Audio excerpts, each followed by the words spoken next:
প্রায় লাখ লাখ শিক্ষার্থীর সাথে প্রতিযোগিতা করে তোমরা আজকে এখানে। এটা আজকে অবশ্যই এইটা তোমাদের মুহূর্ত, এইটা তোমাদের দিন।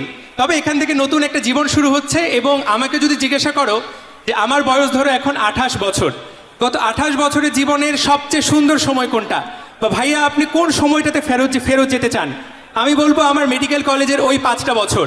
তোমরা আজকে যারা বুয়েটে পড়ছো বা সিকেরুয়েটে পড়ছো বা ভার্সিটিতে বা মেডিকেল কলেজে, আগামী 4 বছর আগামী 5 বছর হবে জীবনের সবচেয়ে সুন্দর সময়।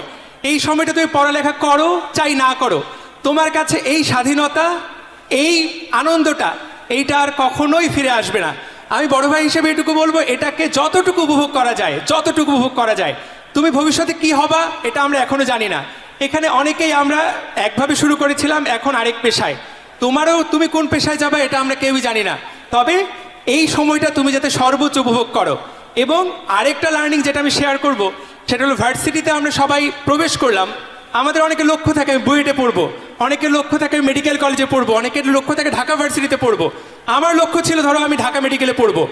এবং চান্স পাওয়ার পর তোমরা বিশ্বাস করবে না, এরপর আমি কিছুদিন লক্ষ্য শূন্য হয়ে গেলাম। আমার আর কোনো এইম ইন লাইফ নাই, কারণ আমার এইম ইন লাইফ ছিল অ্যাডমিশন টাইমে আমাকে মেডিকেল কলেজে চান্স পেতে হবে।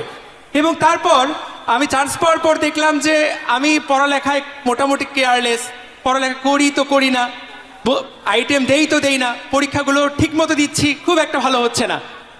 এরপর 6 মাস 1 বছর যাওয়ার পর দেখলাম যে যেই বন্ধু বান্ধবরা ওরা শুরু থেকে কিছুটা সিরিয়াস, তারা আমাকে পড়ালেখায় একাডেমিকভাবে আমাকে কাটিয়ে যাচ্ছে।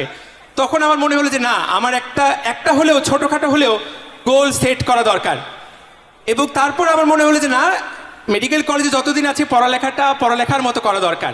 এবং এটা তোমাদের সাথে অনেকেরই হবে, যারা কোথাও ঢোকার পরেই মনে হবে যে আমি তো সব কিছু গেইন করে ফেলেছি। উত্তরটা কিন্তু না, এটা কেবল প্রতিযোগিতার শুরু। আগামী 4 বছর এখানে যে সিনসিয়ারলি কাজ করবা, এখানে যে সিনসিয়ারলি একাডেমি পড়ালেখাটা করবা, বা যেই লক্ষ্যটা সেট করবা, এরকম একটা মঞ্চ তোমার সামনে আরও আসবে। এইটুকু বলবো, পুরোপুরি সময়টা এনজয় করো।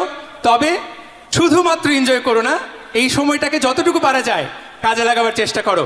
সবার সাথে ইনশাল্লাহ আরও বড় প্ল্যাটফর্মে দেখা হবে। সবার জন্য শুভকামনা। আসসালামু আলাইকুম।